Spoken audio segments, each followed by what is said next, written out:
Ang face-to-face harapan ay pambansang dulugan ng mga may alitan. Hangad namin na bigyang solusyon ang mga di pagkakaunawaan para sa mas mapayapang komunidad.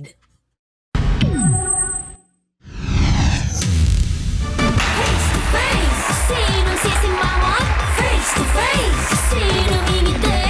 Face-to-face, inyong bangayan? Face-to-face, huwag mong talikuran, harapin mo face-to-face. Yung mas bonggat ka! Magandang hapon mga kapatid. Ito ang programang pinapahalagahan ang bawat relasyon, pati pagtatalo sa pag-ibig na bibigyan ng solusyon. Ako po ang inyong tagapuyo na very loving, alam mo yan, and loyal pagdating sa love. Donita knows po at kami ang team Puti! Hindi ko alam yun kasi hindi ko pa na-experience. Pero wala kayo sa team namin pagdating sa respakan. Mabilis kami dyan, hindi papatalo sa anumang talakan. It's me again, Ral Santiago, ang tagabuyong laging smooth ang banat at hindi umaatras dahil ganyan kami dito sa team Pula! Pula!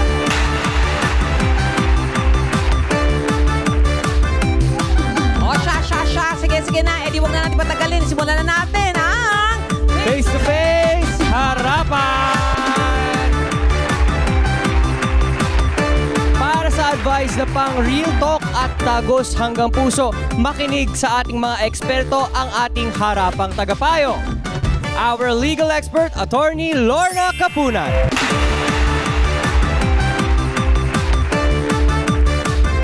At sagot naman niya ang spiritual advice, Dr. Love, Brother June Banat! At ang ating resident psychologist, Dr. Camille Garcia. At siya naman ang on point magbigay ng case, sagutan sa mga problema, ang pambansang referee, Corina Sanchez Rock! Ate Cori! Ate Cori! Ate Cori! Sinong ingiti? Face-to-face, inyong bangayan? Face-to-face, huwag mong talikuran. Maraming salamat sa ating pambansang pretty. Wow. Do you like your new title? I know. Pambansang pretty, Donita, and pambansang pogi, Ryle. At sa ating mga trio tagapayo, wala pong kinalaman ang kanilang mga edad sa kanilang expertise. Magandang hapon mga kapatid. Oras na para sa panibagong kaso na bibigyan natin ng importansya. Lahat po dito kuminsan nag-uulit yung uri ng mga problema, di ba? Pero lahat po yan ay binibigyan natin ng importansya. Kasi mga buhay po ng mga tao ito. Hatid namin ay solusyon, aral at payo sa buhay. Ito ang Face-to-Face Harapan! 28 taon nang nagsasama, 28 years ang mga bisita natin ngayong hapon. So anong nangyari, right? Ang dating masaya at puno ng kilig na pagsasama na uwi sa murahan, sigawan, iyakan at hiwalayan. Ayun. Ayaw daw ibalik ng kanyang ex ang kanyang mga ipinundar na gamit. O so ngayon tatanungin natin, una, kasal ba sila, right? Attorney, ayan. Kasi ayaw magsulian ng gamit ay magandang usapan ito. Hindi ba kahit sa maliit na mga halaga ng gamit, pinag-aawayan pa rin yan. Pero matuldukan pa kaya ang kanilang excess baggage? Sina Joy at Ego ay dating mag-live-in partner. Nang magkalabuan, naipundar na gamit ng isa, nais nang bawiin. Mula nang magsama yung Ego na yan, at saka si Joy, wala akong nakitang matinong magsasama. Laging away, uwi rito, pagsusumbong, ginugulpi na rin nung isa. Tapos magkakaayos na naman, tapos away na naman. Nakakapuno na rin eh. Sa tingin ko, kailangan wag niya nang bawiin yung mga gamit kay Ego. Tama lang na nasa kanya yun. Kay Ego, yung mga gamit na yun dahil yun eh, napundar nila at wala namang magagamit si Ego. At siya na may meron matutuluyan at meron na siguro siyang kinakasamang iba. May babalik pa kaya ang tamis ng pag-ibig? Or no thanks at ibalik na lang ang mga gamit? Nagtiis daw ng mahabang panahon. Wow, 28 years. Ang haba naman noon. Hindi ba? Para lang magbago ang kanyang partner. Doon pa lang parang mali na, no? Parang sa simula pa lang gusto mo nang baguhin tapos nagtiis ka ng 28 years. Talaga ba? Pero kahit nakawala na siya sa relasyong yon, nagbabangayan pa rin sila ng kanyang ex hanggang sa kalsada. Bakit? Joy, humarap ka na!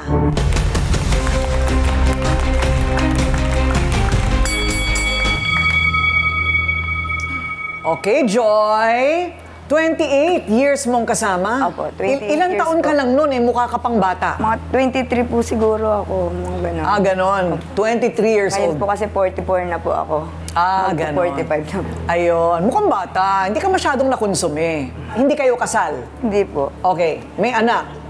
Wala po. Ah, wala kayong naging anak. O, di walang komplikasyon. Bali po siya na po yung umano sa anak ko po sa una. Ano po, grade 3 pa lang po. Tapos ngayon po may apo na po kami. Ayun, May apo isa na po lang? ako. Dalawa po yun. Dalawa? Isa lang po yung anak ko, dalawa po yung apo ko. Ay, di maganda. Mas Parang siya na maayos, po hindi yung ba? naging parang tatay po nung anak ko. Ganun. Ayun. Pero nung makilala mo siya, parang, ano ba, may problema na ba? Ano po, minsan po kasi, yung sa trabaho niya po, sa mama ko lang po kasi kami minsan umaasa, ganyan. Ah, parang on and off ang trabaho? Opo. Opo, Sa wala buong po. 28 taon, ganon? Opo. Ano lang po, kasi sumpong yung trabaho niya, dati po siya sa DSWD, tapos nagkasakit po siya. Parang, sumusumpong na lang po yung bawa. Pagka hindi po masakit yung niya, magtatrabaho po siya, lalabas po siya ng tricycle, ganun po. Okay, so naghiwalay kayo pagkatapos ng 28 taon. Ano ang pinag-awayan? Gusto ko lang po sana mabawi yung mga naipundar ko po. Hindi, anong pinag-awayan ninyo? Ano ang parang pinaka naging mitya? Naghihinala po siya sa akin na meron po akong lalaki. Baka naman totoo. Hindi naman po totoo. Medyo lang, medyo. May naman may naman. May laman. Natigilan siya ng pagsagot. Wala po nung una po kasi hindi po nung hiwalay na po kami, saka po ako nagkaroon ng boyfriend. Pero sinubukan ko rin po ngayon, mas gusto ko na lang pong mag-isa. Alam mo, makikita mo naman yung una, number 1. Pag walang trabaho, lumayo ka na. Kaya nga po. Kahit gaano pa kapogi yan. So, tinigilan mo na rin yung nakarelasyon mo. Ano ngayon ang problema? Naghiwalay na pala kayo. Wala po, parang gusto ko na lang din po mag-isa. Ayoko na rin po dun sa kinakasama ko. Kaso po, gusto ko po sanang mabawi yung mga gusto kong bawiin po para sa akin. Doon sa una? Opo. Ano ba yung mga gamit na yon? TV po, yung washing, tapos yung rep, ganun po. Washing machine, rep? Opo, 3 electric fan. Iniwan ko naman po sa kanya yung iba, kaso ayaw niya pong pumayag. O saan ngayon nahahantong? Kasi hanggang kalye daw, nagmumurahan kayo. Hindi po siya kapag kung saan niya po ako makita, kung saan niya ako masalubong. Binumura niya po ako, pinauwi niya ako dun sa Binita, dun po. Kasi ako nakatira sa magulang ko po ngayon. Umalis ka rito, pinapaalis niya po akong pilit. Kaya naglumalaban po ako sa kanya, minumura ko po siya minsan, ganun. Nag-away po kami sa kalye hanggang sa nahihiya na po ako sa mga nakakakita sa amin. Araw-araw po, mayat maya. Binabalikan niya po ako kung nasaan ako, mumurahin niya lang po ako. Minsan binabato niya ako ng kape. Ganun po. Minsan naman po kapag may problema siya, may sakit po kasi siya, ako yung nagtakbo sa kanya sa ospital. Ang gusto ko lang po na, sana tigilan niya na ako, yung awayin niya ako lagi. Wala naman po akong ginagawa. Ganun po, sana yung gusto ko. May gusto pa ba siya sa'yo, tingin mo? Siguro po hindi po siya makamove on, kaya po niya siguro ginagawa yun. Ate Coring, alam ko yan yung ayaw isoli yung gamit. O, anong ibig sabihin nun? May pinanghahawakan pa ako sa'yo. Para kung umuwi ka sa akin, andito pa.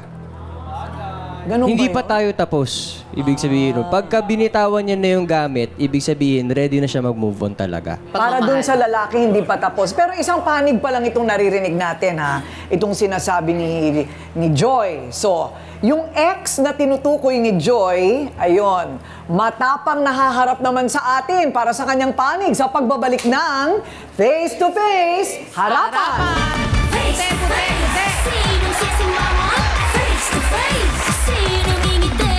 Face to face, inyong bangayan? Face to face, huwag mong talikuran. Harapin mo face to face.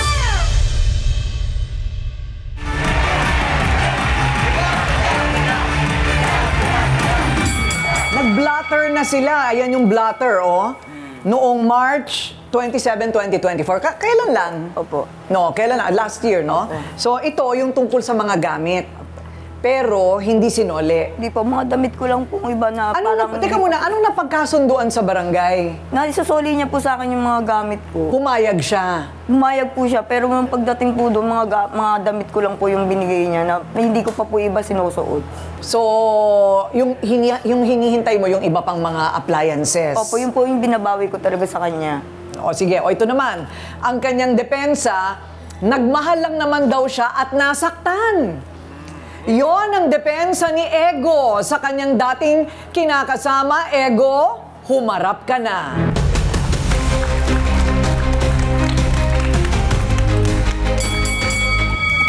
Ayan, si Ego at si Joy. Okay. So Ego, ano ba ito? Hindi ba nagkaroon na daw ng blotter? Bakit ba kayo naghiwalay, palagay mo? Kasi po hindi ko matanggap yung nangyari. Kumbaga, nagkaroon siya ng lalaki. Ngayon, yung lalaki po, ang pagpasok sa amin, pang nakipagkaibigan pa sa amin, nakikikain dun sa bahay. Minsan po, nanghihingi po ng pambiling kanin. Sa akin pa ho, Nung minsan, trabaho ko sa malayo, may diskarte yung doon. Nakikigawa-gawa ng bahay, gano'n. Hindi ko akalain yung palalalaki niya. Mas bata ho ba? Mas bata sa akin. Okay. Mas mababa pa sa akin, kaya ang sama ng loob ko. Kumbaga sa taong grasa pinatulan. Halos taong grasa. Oo. Pero hiniwalayan na rin niya. Hindi ba? Hindi naman po totoo yun. Anong hindi totoo? Inala niya lang po siguro yun kasi sobra. Naabutan ko na nga kayo sa bahay, di ba? Hinabol ko pa nga. Munti ko pang mapatay, ma'am. Pag naabutan, lalaki mo na. Ang komplikasyon dyan, hindi naman kayo kasal. Ma'am, sa haba ho ng pagsasama namin, tinuri ko na ho siya talagang siya kasama ko habang buhay. Ang masakit po kasi, ma'am, parang hindi ko matanggap. May edad na ho ako, sino pa ba magkakagusto sa akin kung sakasakali? Yung binuhos ko sa kanya, gusto ko ituloy ko na habang buhay, hindi na lang para Sa anak niya, tinuring ko na ring anak. Yung apo niya, tinuring ko na ring apo. Napamahal na ho sa akin lahat, pati na po yung pamilya niya. Parang maintindihan mo naman din yun, Wala na ho kasi akong pamilya, ma'am. Kumbaga sa patay na yung nanay at tatay ko. Ang alam din ng magulang ko, siya asawa ko. Ngayon po, mag-isa na lang ako sa buhay, namumuhay ako mag-isa. Sa pamilya niya na lang po ako bali nakikipisan dahil nagkasakit na nga ho ako. Ano naman ang sakit mo? Ma'am, bato sa abdo. Bato sa abdo. Anong kailangan gawin? Operasyon? Or kung minsan nadadaan sa gamot yan? Malaki na daw po yung kaya madalas na yung pananakit. So, kailangan operahan. Matutulungan ka namin Salamat po, doon ma'am. para mapaoperahan natin ng libre. Hindi ba? Ego, ang importante meron kang trabaho. Ayun. Wala nga po. Ayan, kailangan may trabaho. Kasi syempre, iba yung iisipin ng babae na, kaya mo lang gusto sa akin kasi ako nga maghahanap buhay. Kailangan may sarili kang trabaho din. Pero isipin mo rin, 28 taon kasi kayo nagsama. Opo, kaya nga po, na din po ako sa kanya. Naawa na lang po talaga ako sa kanya. Kaya gusto ko din po sana siyang tulungan. Kaso wala din po akong magawa. Yung tricycle ko po na binigay sa akin ng ate ko, iniwan ko na po sa kanya para kahit paano mayroon po siyang panghanap buhay. Kaso, hindi ko po alam, sira na daw po o ano. Anong nangyari sa tricycle? Pumatok po yung makina, ma'am. Kumbaga sa ginamit nung kapatid niya, sinabi kong dagdagan yung langis, hindi naman dinagdagan. Ginamit ng hanggang sa natuyo yung langis. Okay. Sa kanila na nasira, ma'am, hindi naman sa akin. So, nasa na yung tricycle ngayon? Sa kanya po.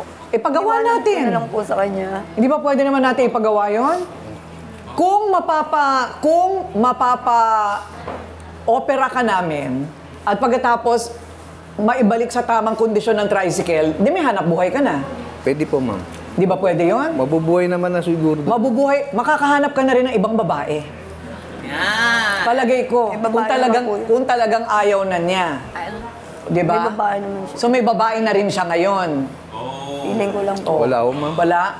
Hindi, okay lang. Hindi naman kayo kasal eh. Feeling ko lang po. Kasi kung sa kanya naman po nangyari yun, tatanggapin ko naman po na ayaw, may babae siya o ano. Pero, paano ngayon yung gamit? Yung gamit ngayon ng pinag-aanuhan. Tsaka yung murahan sa kalye, dapat tigilan na yun. Tama. Yung sasadyain mo pa siya, huwag na siguro, di ba?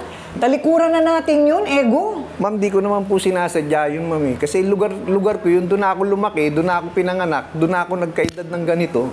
Kilala ko doon sa lugar namin, ma'am. Ngayon, yung lalaki, kabilang kali lang din. Saka, abot-abot na po yung pang-iinsulto sa akin. Kumbaga sa sa Facebook po, ma'am, kinachat po bang pagsasalita pa ng matanda na raw ako, hindi mo nabuntis yung asawa mo, ako nabubuntis dyan. Parang ang sakit ng pakinggan. Iba rin. Doc Camille, hang up pa siya. Ayaw niyang aminin na ayaw niyang tanggapin na ayaw na ni Joy.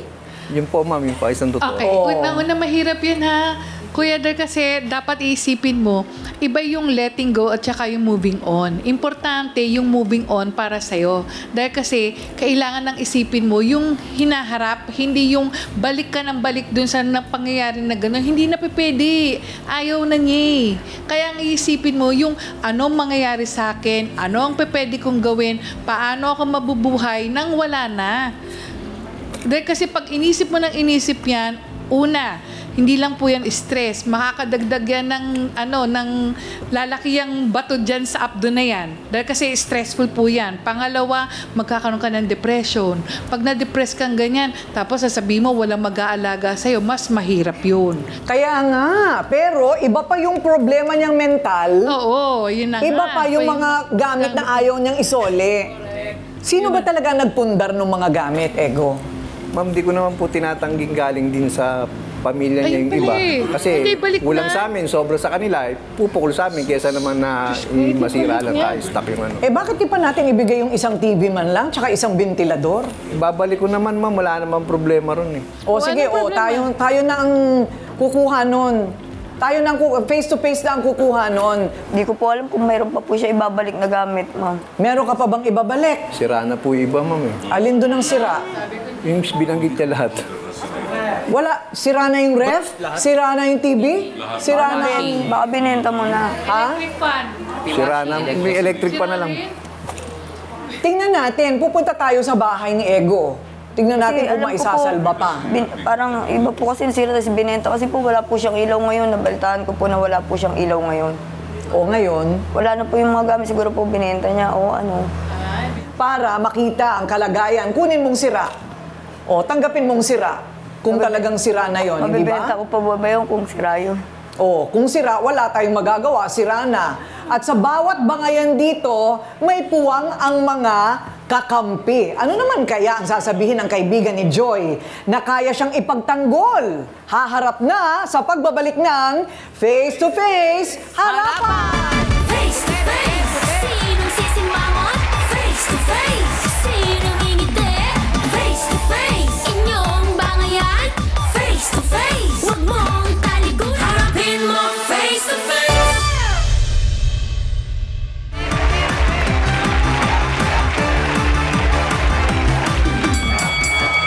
Ayan, saksi siya sa pambabastos daw ni Ego sa tuwing nakikita si Joy sa kalsada.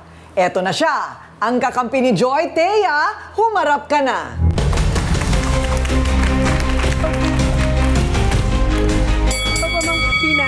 Hello! So, matagal na kayong magkaibigan ni Joy? Opo, ma'am. So, dati naman nagmamahalan sila? Opo. Talaga? Daw po yun. Ngayon, tapos anong nangyari? Bakit sila naghiwalay? Hindi ko po, meron daw po lalaki si Joy. Meron daw? Opo. Okay, wala talagang na-inlove sa iba. Anong gagawin mo? Nagtitinda po ako, paras pa lang po ako magtinda. Tinawag po ako ni Joy, bibili po siya ng nilupak. Ngayon po, lumapit po si Kuya Ego, pinaparas niya si Joy. Sabi ko, Kuya Ego, bibili si Joy ng nilupak, ba't pinahalis mo? Okay, so... Ginawa niya po sa tinda ko. Isang bilao po. Pinost mo sa mukha niya lahat yung paninda ko. Wala na yung tinda. So, nagalit yung may-ari. Binuhos lahat nung pagkain sa mukha ni Joy, ni Ego. Opo. Oo. Kailan naman nangyari ito? 2 linggo pa lang po nangyayari. 2 linggo? Ngayon po, hindi po ako nakapagtinda. Kailangan ko po ibalik yung puhunan. Magkano puhunan mo? 3,000 po. Wow, 3,000. Kahit anong sakit ang nararamdaman mo, hindi ka pwede manakit. Hindi ka pwede mangharas. Hindi ka pwede magmura. Hindi pwede. Period. Kahit na anong sakit ang nararamdaman mo. Oh, so anong gusto mong sabihin? Kasi po ma'am, pagka to kausap niya, nawawala to eh.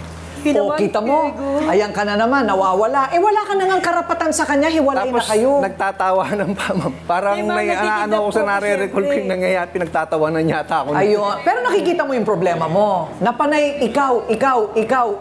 Nararamdaman ko, Siguro nasasaktan nga po, ako. ganun na nga po. Tama na, kasi mapapahamak ka.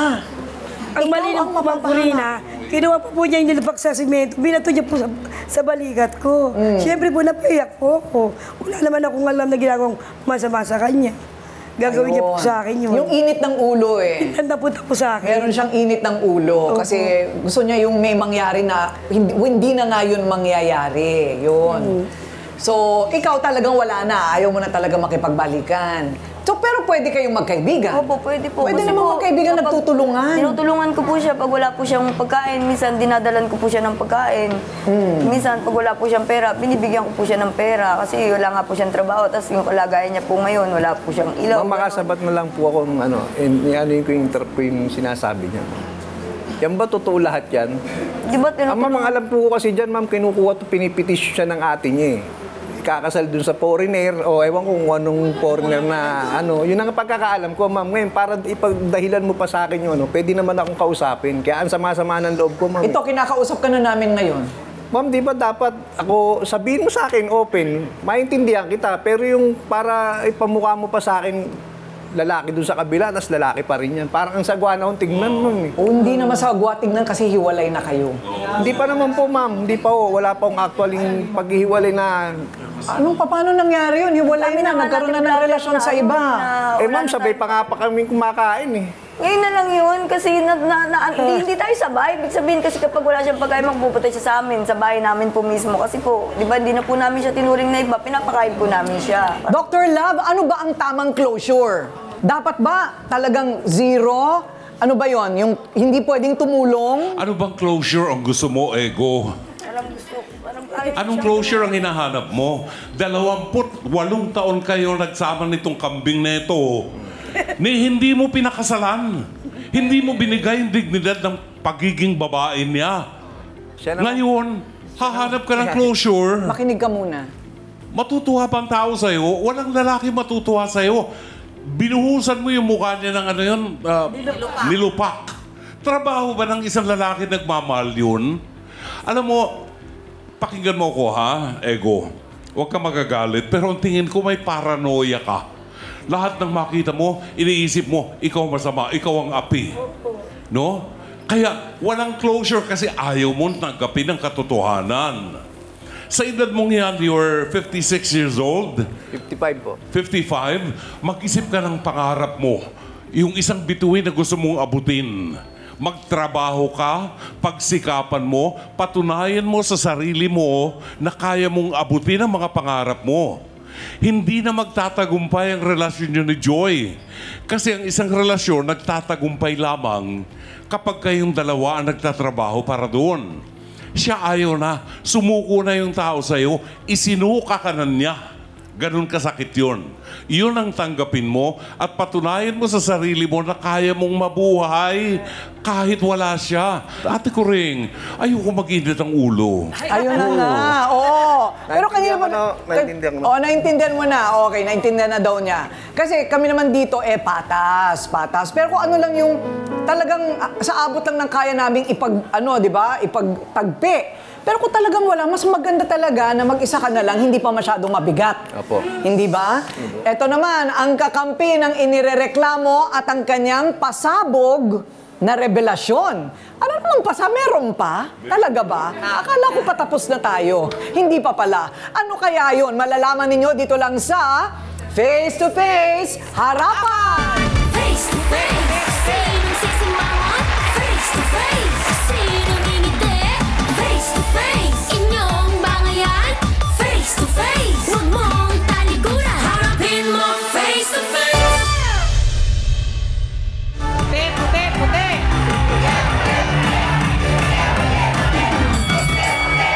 Grabe grabe ang hugutan dito ng puso. Ramdam na ramdam ko si Ego. Sa totoo lang, in fairness, mahirap talaga pag ikaw yung iniiwan.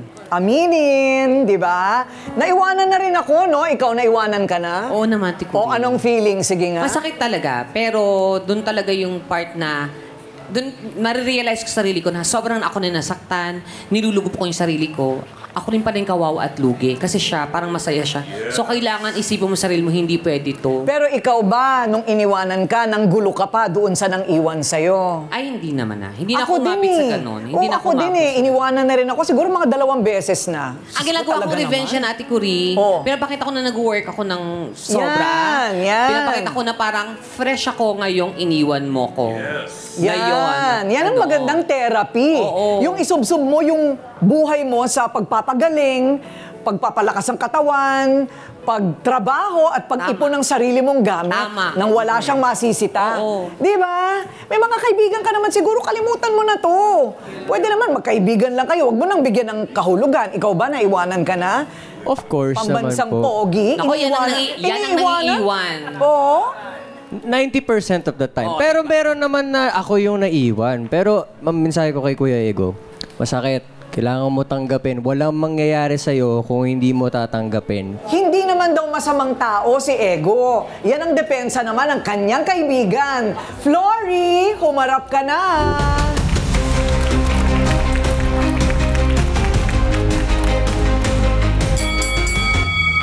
Okay, Flory. O ano naman ang depensa mo sa kaibigan mo? Ano po, si Kuya Ego naman po talaga, mabait naman po talaga siyang tao. Kahit dun sa aming barangay, wala naman siyang naging kaaway. Siguro po, sa paghihiwalay nilang dalawa, na hindi niya matanggap na iniwanan niya siyang bigla kasi sa tagal ba naman nilang bilang mag-asawa, ang saya-saya pa yan nila nung kahit kumakain sila, magkasama sila, lagi silang namamasyal. Tapos nagulat na lang po ako na gano'n nga, yung parang naghihiwalay na. Tapos hanggang gano'n na nga, nag-iba na yung isip niya, parang wala na siya sa sarili niya. Kaya siguro tuwing pag nung nakikita niya si Joy, inaaway niya kasi hindi niya talaga kayang tanggapin na iniwanan siya ni Joy. Anyway, nandito si Benji. Sino si Benji? O Benji, tumayo ka nga. Ano ba yung ambag mo sa usapang ito? Kasi po ma'am, pupunta po ako sa kaibigan ko sa Binita po. Tapos nung papasok daw po ng trabaho ng kaibigan ko, tinagantay po ako ng may isang oras sa may tapat ng bahay ng kaibigan ko. Nakita ko po si Ate Joy na may kasamang babae, ay may kasamang lalaki na papasok po sa may loob nila. Paglabas po, iba na po yung akbay sa kanya. Nakakabay po parang kaibigan niya akbay, para pong magjowa eh. Ayun. So kumbaga, pero nagsasama pa silang Ego nun. Opo. Okay. So bale, parang ikaw yung nakakita. Parang parang kuya ko na rin po si Kuya Joy, parang ate ko na rin po siya. Ayun. Okay. So, well, okay. Sabihin na nating totoo. Sabihin na nating nagkaroon siya ng relasyon. Okay. Anong magagawa natin? Tapos na. Una, kung sino man yun, nawala na rin. Talagang ang pagtingin ng isang tao sa'yo, hindi mo pwedeng ipilit. Ganun lang talaga. By the way, sa batas, eto. Pagka talagang nagreklamo si Joy sa barangay, pwede siyang kumuha ng protection order. No, under RA 9262. Domestic verbal abuse, etc. Paano naman nila dedepensahan yung inaabuso o hinaharas, attorney? Kasi ang sa barangay protection order doon, yung BPO tinatawag, good yon for 20 days. Hindi kailangan, wala nang hearing yan. Automatic yan. In fact, sa barangay, dapat alam ng mga barangay captain to, no? Automatic, binibigyan nga sila ng form ng DSW. Fill in the blanks lang yan, tapos mag-i-issue ng protection order. Kung ulit-ulit yan na binaviolate, korte na. Punta ka na sa korte at ang court ang may bibigay ng permanent protection order. Dr. Love, paano magkakaroon ng kapayapaan dito? Kagaya ng sinabi ko kanina, Ate Kuring, kay Ego, mag-isip ka ng pangarap mo. Patunayan mo sa mundo, hindi lang sa kanya. Patunayan mo sa mundo na kaya mong maabot ang iyong mga pangarap. Hindi lang umiinog sa kanya ang mundo mo, no? At kay Joy, yun ang kanyang desisyon kumiwalay na sa'yo. Hindi na kailanman magiging successful ang inyong relationship kung magsama uli kayo kasi ayaw na niya, no? So, iwanan mo na, pabayaan mo na siya. Let her live her own life at ikaw, magdesisyon ka sa buhay mo, gumawa ka ng bagay na magpapatunay sa mundo na kaya mong mabuhay kahit wala siya. Sabi nga ni Ate Kuring, bata ka pa, mahaba pa ang buhay mo. Let's make the most of it. Ayan, okay. Thank you, Dr. Love. Doc Camille, anong klaseng therapy ang kailangan ni Ego? Okay, una-una pinakita dito ni Ego na nag-i-stalk siya eh. Di ba sinusundan niya? So ang tawag doon ay obsessive personality. Ego, unang-una mong gawin, tanggapin mo na meron kang pagkakamali. Pag naintindihan mo na meron kang ginagawang pagkakamali dito, dun lang mag-uumpisa na pwedeng ma-counsel ka ng tama. Kasi hanggang hindi mo siya tinatanggap, ang tendency, gagawa at gagawa ka ng maling hakbang na lalong ikasasama mo.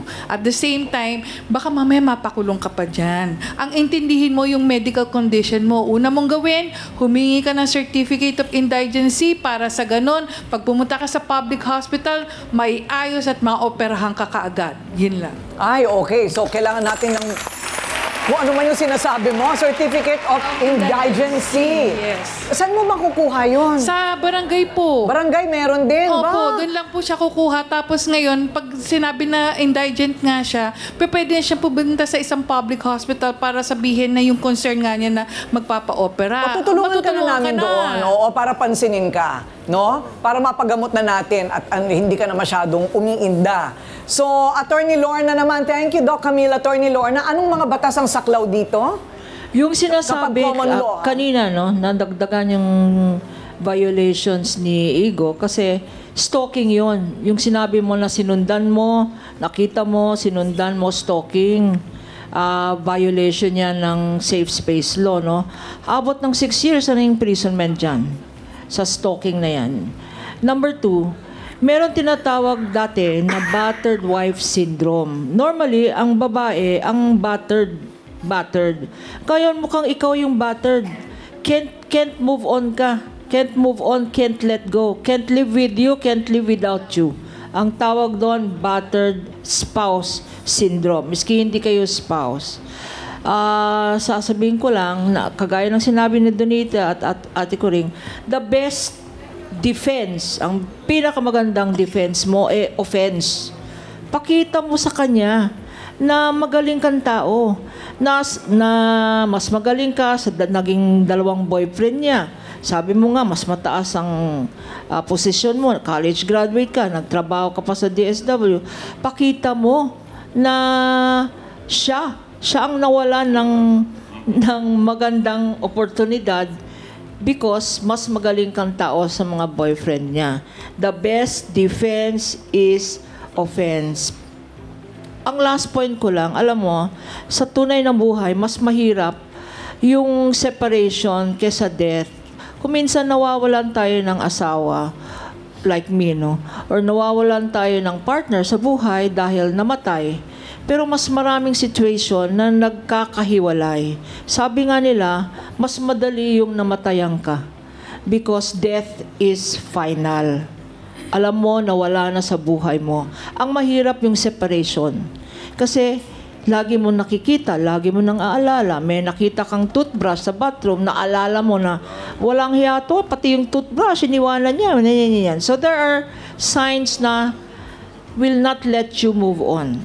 So, wag mong hintayin na wag mong hintayin na idasal ni Joy na mamatay ka na, ha? Para maging final ang moving on mo. Ikaw na mismo ang ma-move on and let go ng sarili. Ayan, sana mangyari nga, ano? Hindi ba? Tama. Ngayon, para sa, di ba, kaya kayo napunta dito sa face-to-face para maliwanagan ka. May mga kakampi ka rin, kakampi mo rin kami. Correct. Huwag mo isipin na lahat ay laban sa'yo. Pero tigilan na natin yung mga pagmumura at saka pananakit, okay? At pangungulit. Tigilan na natin yung pangungulit dito kay Joy. At Joy, naku, kung ako naman ikaw, lalayo ako talaga. Pero kung di ka makalayo, umiwas ka na rin, right? Correct. Okay. Oo. Ngayon, para matulungan naman kayo sa ibang pangangailangan, halimbawa sa medical, at saka sa mga pangkabuhayan, Eto ngayon, at saka proteksyon, kung kailangan mo ng proteksyon, nasa linya ng telepono. Ha? Hindi na kailangan, ha? Sinabi mo yan, ha? Nasa linya ng telepono, Barangay Assistant Secretary na si Kat Lipasana ng Tondo, Maynila. Hello, Kat! Hello po. Magandang hapon. So, Magandang hapon din po, Ma'am Corina. O Kat, kasi ilang beses na nagpabarangay itong si Joy at si Ego. Parang, Opo, yes po. alam mo yung gano'n, kailangan kung ito'y uulit-ulit. Kailangan may gawin na kayo talaga. Yung tunay na aksyon. Hindi yung, lumayo ka na lang ng bahay dito, hindi po pwede sa akin yon. Kailangan kumilos ang barangay kasi kaya kayo hinalal dyan, para tulungan itong mga ito, hindi yung bahala na kayo sa buhay nyo. So, yes po, ma'am. Ilalapit namin sila sa inyo at babantayan namin ang inyong aksyon sa pagtulong sa kanila para dito sa pagpapagamot ni Ego. Merong Certificate of Indigency na aming hihingin para kay Ego para siya ay makapagpa-opera. Okay? And hindi na daw kakailanganin. Pero kung sakali lang, Barangay Protection Order, kailangan namin yan. Okay? Okay po. Oo, kasi kung makakahanap din tayo ng pwedeng itrabaho nitong mga ito para may pagkakitaan naman, kami ay makikipag-ugnayan din sa inyo. Okay? Pakisabi kay Barangay Captain, ha? Thank you very much. Ma'am Corina. Thank you, Okay Kat. po. Okay. Thank you po, Ma'am Corina. Pupunta kami dyan. Thank you. Okay po. Matutuldukan kaya ang problema sa toxic na ex? Ayan. Maging happy pa kaya si Joy sa kanyang buhay? Maka-move on pa kaya si Ego? Tingnan natin sa pagbabalik ng Face to Face Harapan! Face to face, sinong sisimangot? Face to face, sinong ngingiti? Face to face, inyong bangayan? Harapin mo face to face.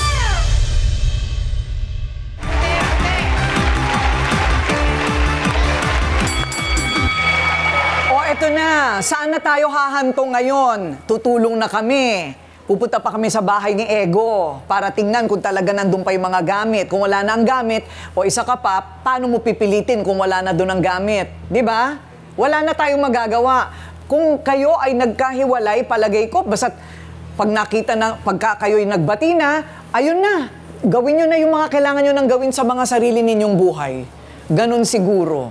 Pero mamamagitan kami, titingnan natin kung nandun pa yung ibang gamit, pwede pang mapaayos, hindi ba? Ilalapit namin kayo sa barangay, o pagkatapos, yung natapon na bilao mo, ibabalik ko sa iyo pondo nun. 3,000 ang puhunan? O hindi ba? O so tutulungan ka din namin doon. So, magtutulungan tayo, ikaw ilalapit sa ospital.